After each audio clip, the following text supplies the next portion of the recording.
Capítulo 11. Ser cortês e obediente. Não difamem a ninguém, nem sejam altercadores, mas cordatos, dando provas de toda cortesia para com todos os homens. Tito 3:2. A cortesia é a embaixatriz de um coração cheio de amor que sai em busca de amigos.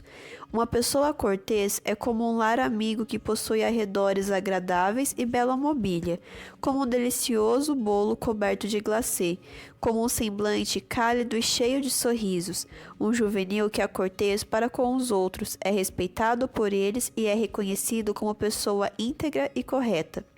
Obrigado é a expressão agradável que deve brotar dos nossos lábios quando um amigo nos oferece uma barra de chocolate ou nos presta qualquer favor. Desculpe-me, Senhor, são as palavras espontâneas de quem involuntariamente pisa nos pés de outra pessoa. Por favor, passe-me as batatas é a respeitosa maneira de pedir um prato quando se está à mesa numa refeição. Sinto muito é a frase própria que você deve pronunciar quando, acidentalmente, esbarra com um colega nos corredores da escola. A cortesia dá colorido, beleza e calor à vida. Sem ela, os dias são tão estéreis como um deserto, tão frios como as geladeiras da Antártida e tão inacessíveis como os penhascos de uma montanha. O novo dicionário Aurélio define a cortesia como sendo delicadeza, amabilidade, urbanidade. Quando pensamos em cortesia, logo nos lembramos de Sir Walter Raleigh, o famoso cavalheiro inglês que estendeu seu custoso casaco sobre a lama para que a rainha Elizabeth pudesse pisar nele até chegar num lugar mais seco. Se isto realmente aconteceu, foi sem dúvida um gesto galante praticado por um nobre cavalheiro. Felizmente, há mais rapazes e meninas corteses do que descorteses. Certo dia, quando cheguei ao campus de uma grande escola de segundo grau, fui logo cumprimentado por um jovem que me disse com uma expressão de muito carinho: "O senhor não sabe como estamos felizes por ter vindo até aqui." Ele pronunciou esta frase como que sentindo de fato o que dizia, e sua saudação cortês me fez sentir como se minha presença fosse necessária e desejada naquele colégio. Meu semblante ficou mais alegre e fui capaz de pregar melhores sermões por causa desse ato tão gentil.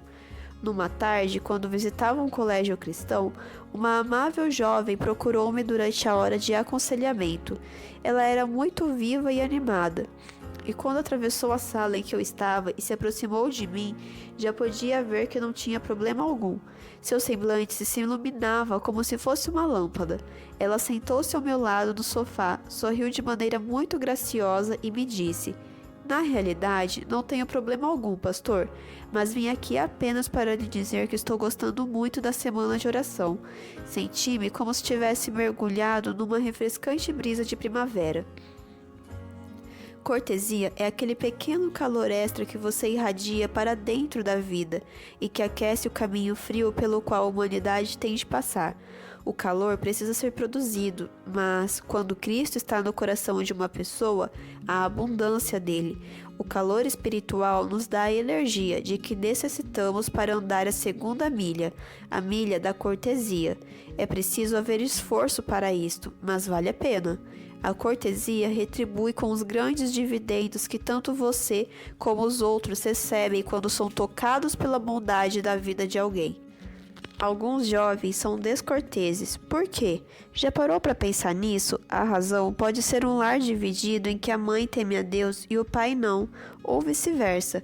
Essas dificuldades domésticas afetam os filhos de tal maneira que, preocupados, deixam a mente se encher de pensamentos tristes e, como resultado, não se lembram de ser corteses. Não deixemos de ser bondosos para com eles em nosso julgamento. Pode haver razões para tal procedimento. Alguns jovens deixam de ser corteses porque pensam que cortesia é coisa de gente grande e por isso não a praticam. Eles querem ser adolescentes e não adultos. Permitam-me que faça uma pergunta. Por que deveria a cortesia ser mais natural num adulto do que no juvenil? São, porventura, um bom sorriso e um ato cortês próprios apenas para uma pessoa adulta e não para um jovem como você? Quem é que deseja ver um juvenil sem sorriso e sem cortesia? Todos apreciam a cortesia. Suponhamos que você compartilhe seu lanche com o colega e que ele nem sequer lhe diga muito obrigado. O que você pensa dele? Queixa-se porventura quando os outros são amáveis e bondosos com você?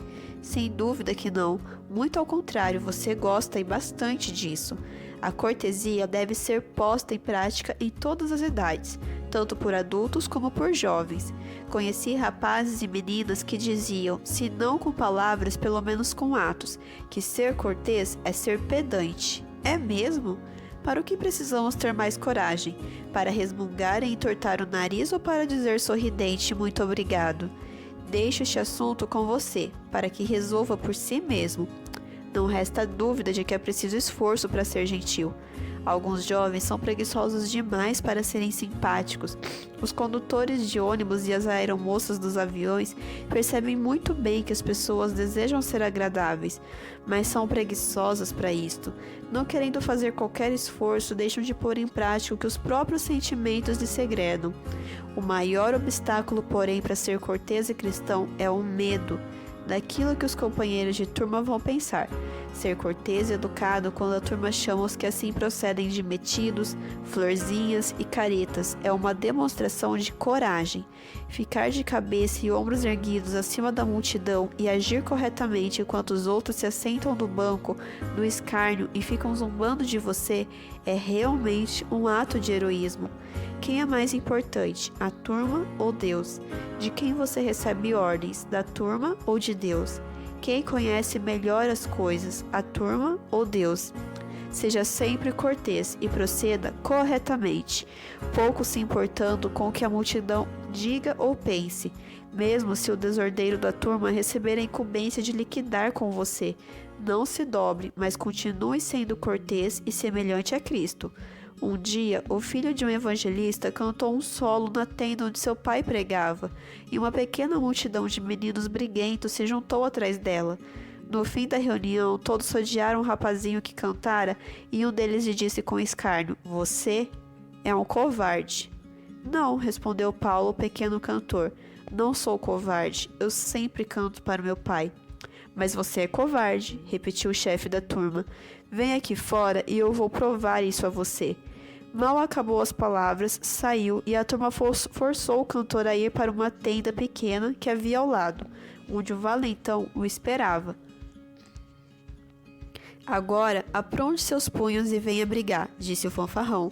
"Seja homem." Paulo não sabia o que fazer. "Mas eu não brigo," respondeu ele. "Viram? Não disse que você é um covarde?" zombou o briguento, e toda a turma caiu na gargalhada. Isso esquentou o sangue de Paulo, e ele fez o que não deveria ter feito. Perdeu a paciência e deu um murro bem no nariz do desafiante, que caiu de encontro à tenda e ficou enrolado nas dobras da lona. Foi o fim do argumento, e enquanto os adultos vieram para ver o que se passava, a turma fugiu em todas as direções. Paulo ficou ali, mesmo aguentando as consequências, e vendo o valentão se levantar de mau humor e com o nariz sangrando, ir embora desmoralizado. Neste incidente, o espírito da turma foi tão forte que o diabo conseguiu controlar todos os rapazes, e por um minuto, até a calma de Paulo se deixou influenciar por ele. A pressão do grupo foi forte demais para esse jovem bem intencionado. Não seguirás a multidão para fazeres mal, é o conselho que a Bíblia dá, em Êxodo 23, verso 2. É preciso haver um forte autocontrole para que um juvenil resista à influência malévola do grupo. Uma falta de cortesia, um momento de petulância, uma única palavra áspera e refletida, manchar-lhes-á a reputação, escreveu Ellen White, e pior ainda, poderá cerrar de tal modo a porta de corações que nunca mais sejam alcançados. A cortesia e a delicadeza ganham almas para Cristo. Se nos humilhássemos perante Deus, disse a senhora White, e fôssemos bondosos e corteses, compassivos e piedosos, haveria uma centena de conversões à verdade onde agora há apenas uma. É na família que a cortesia cristã mais deve ser exercitada. Se você falhar na prática da cortesia cristã, na paciência e no amor em sua família, Deus e os santos anjos retirar-se-ão tristes, em vez de ser uma luz no mundo, você será a fonte de escuridão.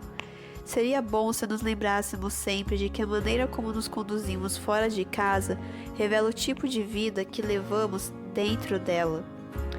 Pela falta de delicadeza no trato com os outros, alguns rapazes e meninas dão a má impressão de que são mal educados em seus lares. Isto é uma infelicidade, porque nenhum de nós quer dar intencionalmente motivos de críticas aos nossos pais por causa da nossa má conduta. No comportamento das crianças fora de casa, os estranhos podem ler como num livro aberto a história da vida de família. Leem aí os deveres deixados por cumprir, falta de atenção, falta de abnegação, disposição para contender, impaciência e irritabilidade. Jesus era cortês e atencioso, mesmo quando estava sendo crucificado. Enquanto pregavam naquela dolorosa cruz, orava para os seus algozes, dizendo: Pai, perdoa-lhes, porque não sabem o que fazem. Em vez de pensar na própria angústia suspenso na cruz, Cristo escutou compassivamente o pedido que lhe fazia o ladrão moribundo: Jesus, lembra-te de mim quando vieres como rei. Suave e melodiosamente veio a resposta: Em verdade, eu te digo, hoje estarás comigo no paraíso. Quando estava na cruz, vendo Salvador a querida mãe chorando aos seus pés, como se estivesse com o coração partindo, pediu carinhosamente ao discípulo amado que a levasse para sua casa, e voltando-se para a mãe lhe disse: Mamãe, João vai cuidar da senhora, não se aflija. Tudo vai dar certo. Ao que parece, José, o padrasto de Jesus, já tinha falecido, e por isso o filho teve a preocupação de prover um lar para sua mãe depois da partida. João aceitou o encargo e levou Maria para casa. Quão compassivo, cortês e carinhoso era o Salvador. Na própria hora da morte, em vez de pensar nos intensos sofrimentos por que passava, e na sua própria agonia, com todo carinho, cuidava da sua mãe. Antes da crucificação, a turba cuspira da face de Jesus, e aqueles malvados disseram toda sorte de insultos contra ele, acusando dos maiores pecados. Contudo, ele nada respondeu. Mesmo diante das mais grotescas mentiras, era sempre cortês, até com seus perseguidores. Assim devemos ser nós também. Preparando seus seguidores para as provas e perseguições que teriam de enfrentar, Jesus lhes disse: Eu, porém, vos digo, não resistais ao perverso, mas a qualquer que te ferir na face direita, volta-lhe também a outra, e ao que quer demandar contigo e tirar-te a túnica, deixa-lhe também a capa. Se alguém te obrigar a andar 1 milha, vai com ele 2. Amai os vossos inimigos e orai pelos que vos perseguem, para que vos torneis filhos do vosso Pai Celeste. Mateus capítulo 5, verso 39 ao 45. Existem, contudo, rapazes e meninas que simplesmente não sabem como podem ser corteses. Embora sejam sinceros, são metidos, tímidos, acanhados e têm medo de falar. Bem, se você for um destes, há muita esperança, porque sua dificuldade é apenas o retraimento e talvez seja preciso só um pouco de prática. Hoje à noite, antes de deitar, ponha-se diante do espelho e repita com sinceridade 10 vezes estas palavras mágicas: obrigado, desculpe, sinto muito e por favor. Amanhã, na primeira oportunidade que tiver, use a expressão própria e vai ficar surpreso pela facilidade com que vai pronunciá-la. Não deixe, porém, que esse belo procedimento fique tão vulgar que você se esqueça de ser sincero. O gerente de uma grande loja pediu a um dos seus habilidosos empregados que colocasse um gravador escondido perto da caixa registradora, a fim de que toda vez que um freguês tivesse pagado sua conta, automaticamente ouvisse um muito obrigado. Contudo, a ideia não funcionou, porque faltava sinceridade, faltava calor humano e pessoal naquelas palavras. O gerente notou que a invenção não produzia os resultados esperados e a retirou porque a cortesia era artificial. Procuremos ser tão práticos quanto pudermos e façamos uma lista daquilo em que devemos ser corteses. Quando você estiver andando de carro com seu pai e encontrar uma vovozinha, um senhor idoso ou mesmo uma jovem se esforçando para trocar o pneu à beira da estrada, peça a ele que pare e ofereça seus empréstimos. Se encontrar alguém numa esquina procurando descobrir o nome da rua ou alguma determinada casa ou loja, aproxime-se e pergunte: posso ser útil?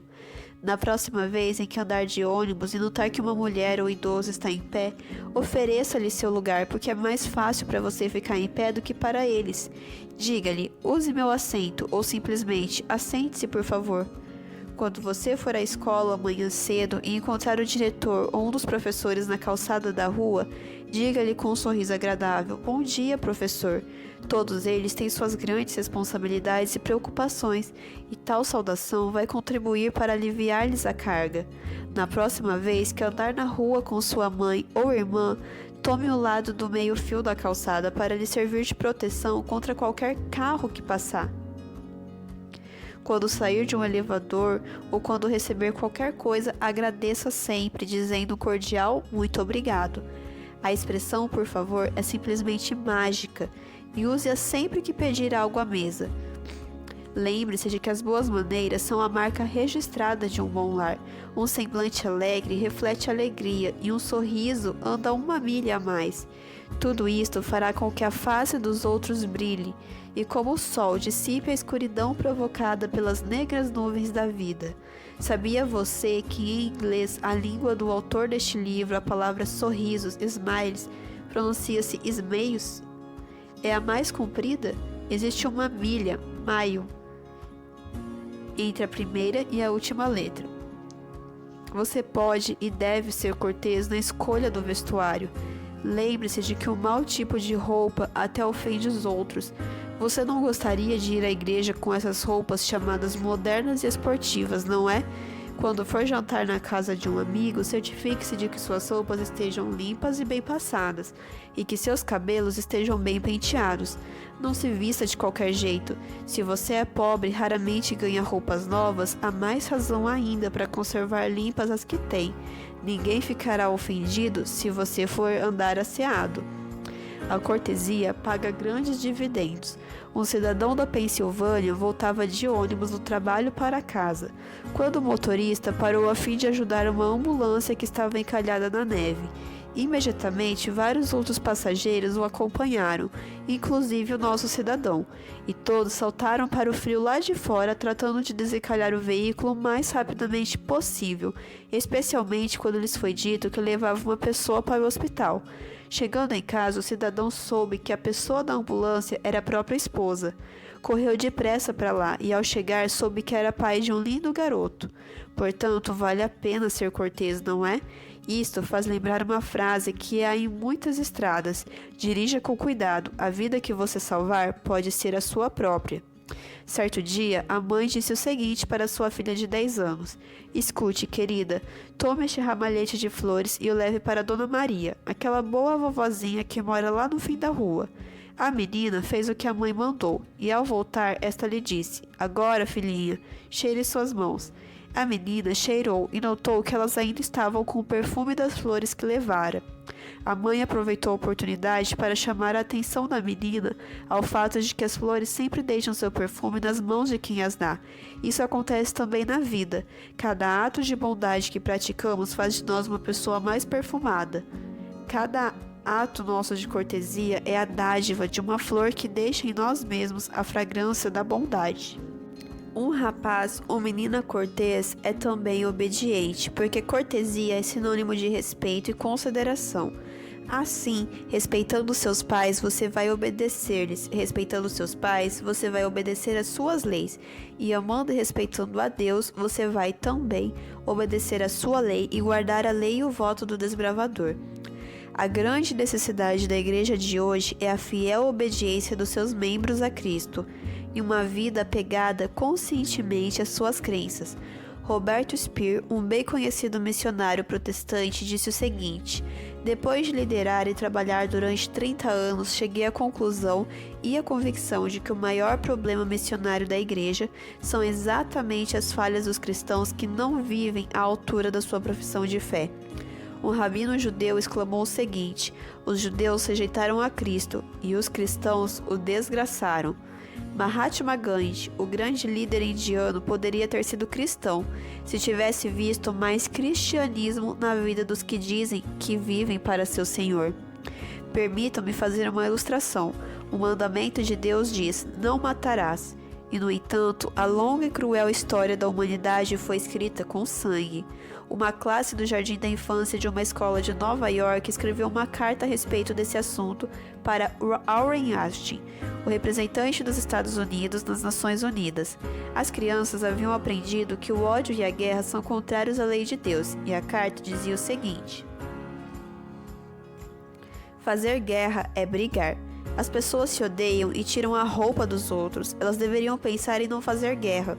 Elas não deveriam ter canhões. Na escola cristã, todos dizem: não matarás. As pessoas devem ser boas. Por que as pessoas não amam umas às outras e não ajudam a todos? Por que não fazem casas para as famílias pobres morarem? E por que não tem mais vacas, mais cavalos, mais ovelhas e mais pés de maçã, de pera e de pêssego? E por que elas não ensinam os outros a fazer as coisas, a ser barbeiros ou qualquer outra coisa parecida? Por favor, peça a Deus para que as crianças do outro lado do oceano, daqui da América e de todos os países do mundo sejam melhores. Nós gostamos do Senhor. Obedecer a Deus é ser tão específico como o que Ele pede. O quarto mandamento, por exemplo, é bem específico e diz: lembra-te do dia de sábado para o santificar. O sétimo dia é o sábado do Senhor, o teu Deus. Não farás nenhum trabalho. Êxodo capítulo 20, verso 8 a 11, começando na sexta-feira ao pôr do sol e terminando no pôr do sol de sábado. Todo esse tempo foi separado pelo Criador para que se descanse do trabalho, a deleite e prazer da guarda desse lindo dia de Deus. Leia Isaías capítulo 58, verso 13. Deus não requer somente a 7ª parte do nosso tempo, mas também a 10ª dos nossos rendimentos. Trazei todos os dízimos à casa do tesouro, diz Deus, e esta casa deve ser sustentada com eles e com as ofertas voluntárias dadas pelos fiéis.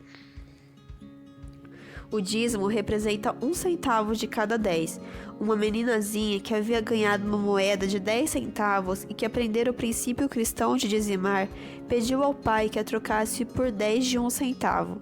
Em seguida, deu seu primeiro centavo para Jesus. E depois deu um para o pai, outro para a mãe e foi dando um para cada um dos seus irmãos, até que ficou com apenas um.